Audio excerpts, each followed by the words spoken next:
ليست العودة إلى الواجهة الكروية ولا التألق في المحافل القارية والدولية هي ما يشغل الجزائريين حاليا، بل هو البحث عن استعادة الزعامة الإفريقية التي اختفى بريقها منذ ثمانينات القرن الماضي مع بلومي وماجر.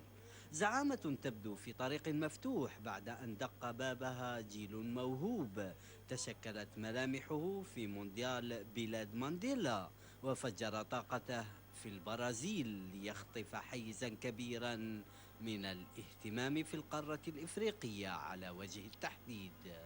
أعتقد أن تواجد رباعي المنتخب الجزائري سفيان فاغولي، ياسين إبراهيمي، رئيس وهاب بولحي، وكذلك إسلام سليماني المتألق مع سبورتينغ لشبونة أكثر من منطقي بسبب الأداءات التي قدمها هؤلاء الرباعي مع الأندية وحتى مع المنتخب الجزائري في مونديال البرازيل 2014. أعتقد أن المتألق براهامي يعتبر أحد أبرز المرشحين للفوز بهذه الجائزة، نظرا لأن هذا اللاعب فاز السنة الفائتة بأحسن مراوغ في الليغا، أحسن لاعب إفريقي في الليغا الإسبانية. مخضرم القارة الإفريقية مثل ديدي دروغبا وسامويل إيتو أضخمتهم الألقاب والتتويجات، وأن الأوان لرحيلهم لترك المكان واسعا أمام نجوم لا تقل عنهم مهارة ولا قدرة على التميز، ويبقى أمامها مشوار طويل وحافل لإثبات الذات.